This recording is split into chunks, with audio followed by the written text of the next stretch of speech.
সম্প্রতি এমনই একটি বক্তব্য এসেছে যা বাংলাদেশের কূটনৈতিক মহলে নতুন করে আলোচনা তৈরি করেছে।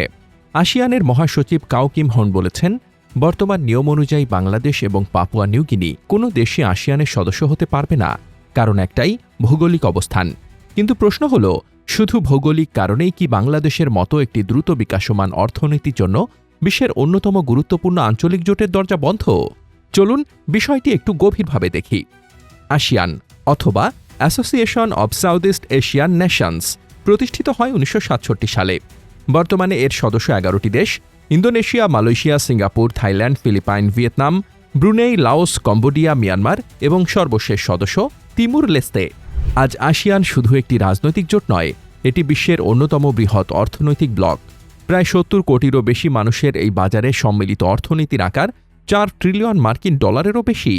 বৈশ্বিক বাণিজ্য, উৎপাদন, প্রযুক্তি এবং সরবরাহ শৃঙ্খলে আসিয়ানের গুরুত্ব প্রতিনিয়ত বাড়ছে।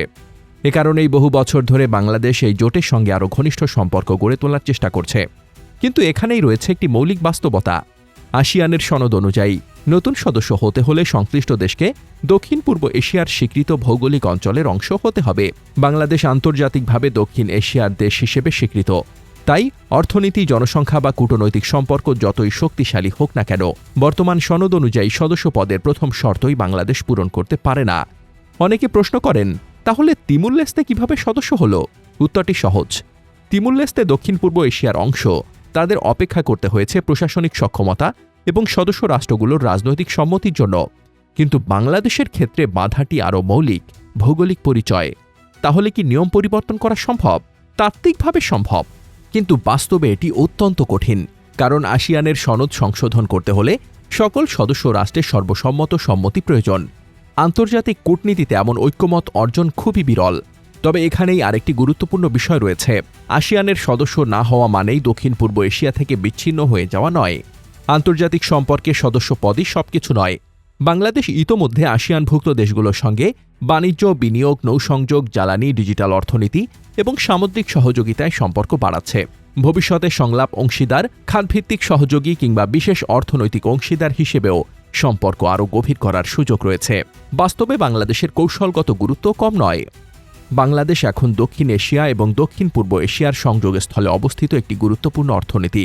বঙ্গোপসাগর, চট্টগ্রাম বন্দর, মাতারবাড়ি গভীর সমুদ্র বন্দর, উত্তর পূর্ব ভারতের সংযোগ এবং ইন্দো প্যাসিফিক অঞ্চলের পরিবর্তিত ভূরাজনীতি সব মিলিয়ে বাংলাদেশের গুরুত্ব আগের যে কোনো সময়ের তুলনায় বেড়েছে।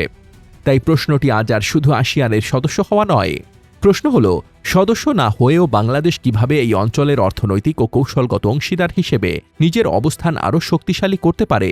ইতিহাস বলছে, সকল প্রভাবশালী দেশ কোনো না কোনো জোটের সদস্য হয় না।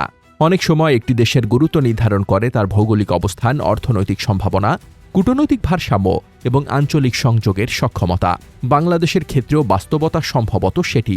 বর্তমান নিয়ম অনুযায়ী আসিয়ানের সদস্যপদ হয়তো নাগালের বাইরে, কিন্তু দক্ষিণ পূর্ব এশিয়ার অর্থনীতি, বাণিজ্য এবং ইন্দো প্যাসিফিক কৌশলে বাংলাদেশের ভূমিকা যে আগামী বছরগুলোতে আরও গুরুত্বপূর্ণ হবে, সে বিষয়ে আন্তর্জাতিক পর্যবেক্ষকদের মধ্যে খুব একটা দ্বিমত নেই।